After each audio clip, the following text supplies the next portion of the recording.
This is the CBS Evening News. Dan Rather reporting. Good evening. The Palestine Liberation Organization's parliament ended its meeting in Algiers today, but not before making a symbolic declaration that could nevertheless alter the reality of the conflict between Israel and the Palestinians. Tom Fenton in Algiers has our first report. 40 years of pent-up emotion released by a single declaration, an independent Palestinian state with Jerusalem as its capital. After endless years of being dogged by UN resolutions dictating their future, Palestinians are now bubbling with confidence. No force on earth can deprive my people of the right to statehood. We can say, yes, we have a state. We are Palestinians, and the state is in the West Bank and Gaza. I mean, it's very spiritually uplifting. And to underline all this, Arafat was playing statesman this afternoon in Algiers. He laid the first stone of the first Palestinian embassy in the first country to recognize his independent Palestinian state.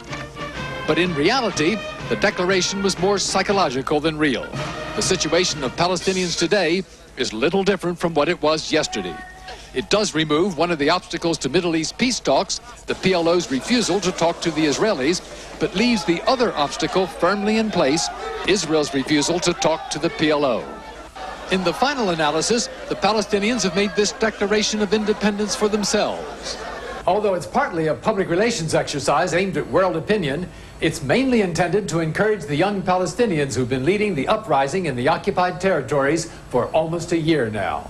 Tom Fenton, CBS News, Algiers. It had all the trappings of an Independence Day anywhere else. Confetti and flags and the sonorous sounding of drums. They were celebrating, these villagers, the declaration in the far-off capital of Algiers. But people in the territories knew they had brought it about through 11 months of stones. They were celebrating themselves.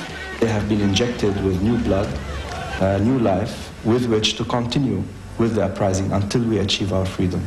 From before dawn this morning, troops sealed off the occupied territories, blocking every road, every lane between Israel and the West Bank, unconsciously and ironically defining possible borders for the new state declared in Algiers.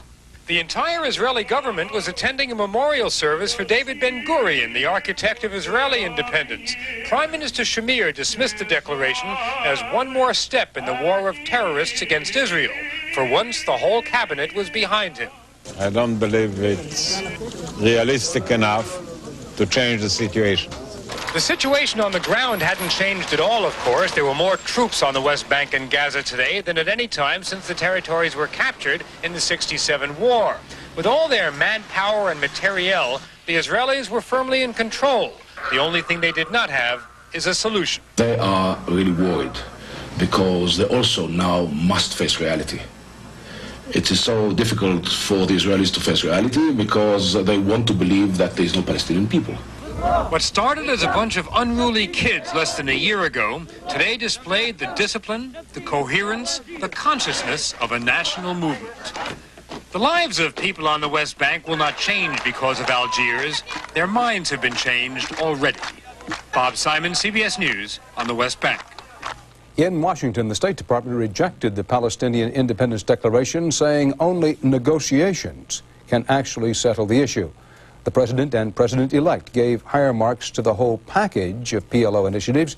That overall package includes support of the UN resolution that implicitly recognizes Israel's right to exist. Wyatt Andrews reports.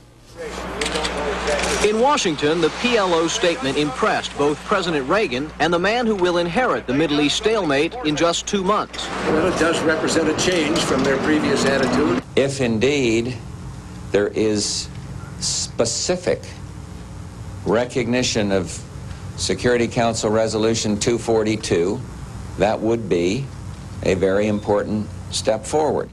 But what is Arafat up to? Most experts give him credit for a skillful piece of maneuvering that makes the PLO look more moderate, but which stops short of actually recognizing Israel. I think Arafat is really here trying to drive a wedge in this Israeli-American relation. He's trying to speak to America without speaking to Israel. If that's true, Arafat has already been at least a partial success. He is already forcing a new debate, Dan, not just among diplomats, but also in the American Jewish community about just how much of a concession the PLO may have just made. Wyatt, hasn't the United States objection always been that implied recognition of Israel is not enough if the PLO wants to talk to the U.S. and Israel?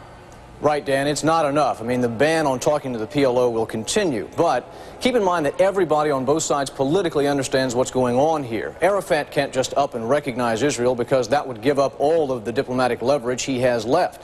The U.S., for its part, can't publicly endorse this proposal, the PLO statement, too much because it has to hold out for a full recognition of Israel.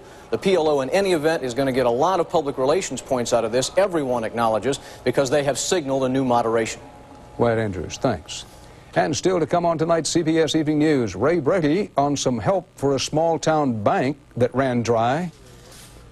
River don't run dry. And Rita Braver on theories, they're only theories, that the mob could have had a part in the assassination of President Kennedy, part of our series 25 years later.